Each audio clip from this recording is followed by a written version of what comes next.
طارق مسعود official. تو اب میں کہہ رہا ہوں کہ آپ بینکوں کو پیسہ دیتے ہو, بینک کے پاس ایک دھیلا اپنا نہیں ہے.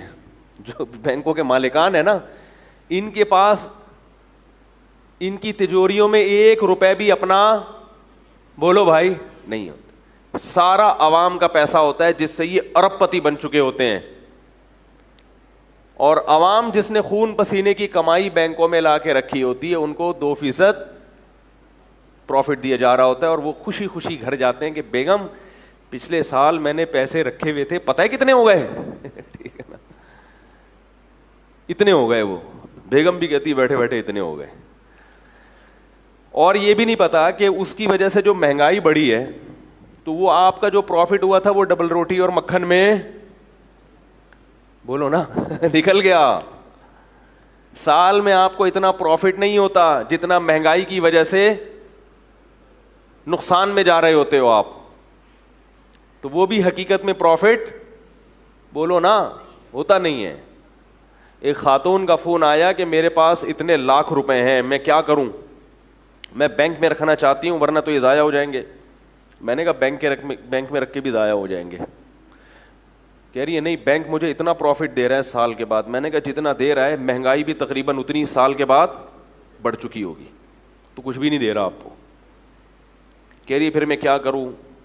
میں نے کہا کہ پلاٹ لے کے ڈال دیں, کوئی پلاٹ لیں, وہ سال کے بعد اچھا پروفٹ دے جائے گا.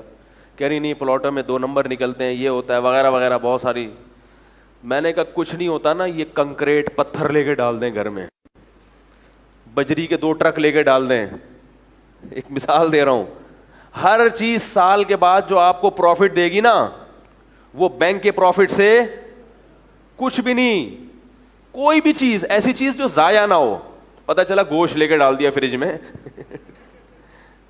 وہ تو ظاہر ہے سڑ جائے گا نا. کوئی بھی ایسے, میں نے کہا سریا لے کے ڈال دیں کسی سے, اور اس کو رینٹ بھی دے دیں. ٹھیک ہے نا, کہ ہمارا سریا ہے. یہ گودام تو لوگوں نے رینٹ پہ لیے ہوتے ہیں نا, کتنا بھاری بھرکم کرایہ ہے, پھر بھی جو اس کے اندر چیز پڑی ہوئی ہوتی ہے وہ پروفٹ دے کے جاتی ہے, اس سے رینٹ بھی نکلتا ہے اور تاجر کو اس سے فائدہ بھی ہوتا ہے. تو کہہ رہی کوئی جگہ نہیں ہے, تو میں نے کہا جگہ کرائے پہ لے لیں. دماغ استعمال کرو گے تو ہوگا نا, لیکن بینکوں نے آپ کے دماغوں پہ جادو کیا ہوا ہے, انشورنس کمپنیوں نے. آپ اس خول سے نکلنے والے نہیں ہو, کیونکہ ایڈورٹائز میں صبح و شام یہی دکھایا جا رہا ہے, پیسہ بچائیے کل کام آئے گا. اس پہ بحث نہیں کر رہا کوئی پیسہ بچانے کا یہ کون سا طریقہ ہے بھائی. پیسہ بچانے کے یہ دکھاؤ نا, پیسہ بچائیے کل کام آئے گا, دیکھو گودام میں مال لے کے ڈال دیا پیسہ یہ نہیں, یہ آپ کو ایڈورٹائز میں بولنے کیوں نہیں. جیسے ایڈورٹائز میں آپ کو یہ نہیں دکھائیں گے بھینس کا خالص دودھ پیجیے گوالے سے لے کے طاقت آئے گی, ڈبے کا دکھائیں گے آپ کو ٹھیک ہے, جس میں طاقت کے علاوہ دنیا کی ہر چیز ہے, دنیا کی ہر چیز ہے. تو میں نے ایک بیان میں کہہ دیا یہ دودھ نہیں ہے. کسی نے کہا پھر کیا ہے, تو بھائی دودھ ہے مگر اتنا بھی بیوقوف نہ بنا کرو اللہ کے بندو, کسی کی بات کا مطلب سمجھا کرو. ہم مانتے ہیں یہ بھینسوں کے دودھ سے ہی بناتے ہیں, لیکن اس کو اتنے پروسیس سے گزارا جاتا ہے کہ یہ وہ دودھ نہیں رہتا جو اللہ نے پیدا کیا ہے. اس میں کوئی فائدہ نہیں بلکہ نقصانات ہیں.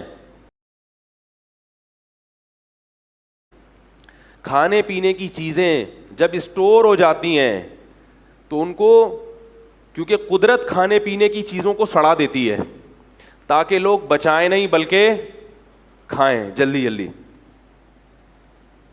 لیکن انسان پھر اس میں کیا کرتا ہے, اس قدرت سے لڑتا ہے, یا تو اس میں کیمیکل ڈالے گا یا اس کو اتنا بوائل کرے گا کہ اس میں جو آپ کی صحت کے لیے جتنی چیزیں تھیں ان کی ایسی کی تیسی ہو جائے گی, تو پھر جا کے ڈبوں میں پیک کرے گا. یہ تو ان دودھوں کی بات کر رہا ہوں جو بالکل اچھی کمپنیوں کے ہوتے ہیں جس میں نقصان دہ چیزیں کم سے کم ہوتی ہیں. ورنہ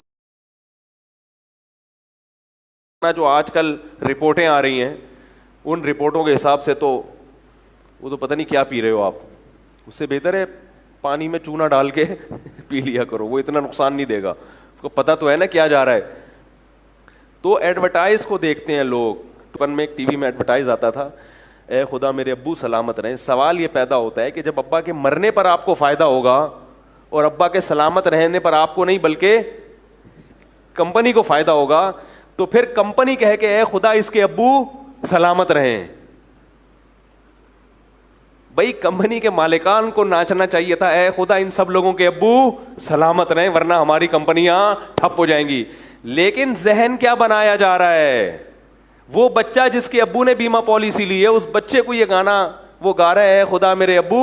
ارے بھائی تمہارے ابو کے سلامت رہنے سے تمہارے ابو کی رقم ڈوب جائے گی. رقم جب ہی ملے گی جب تمہارے ابو سلامت نہیں رہیں گے. سمجھ رہے ہو؟ اس جرم پہ پردہ ڈالنے کے لیے انشورنس کمپنی نے کیا کیا, بچوں کو کہلوا دیا میرے ابو, یعنی تمہارا گویا فائدہ ہو رہا ہے اس میں. خیر اس کیا کر کہاں تک روئیں.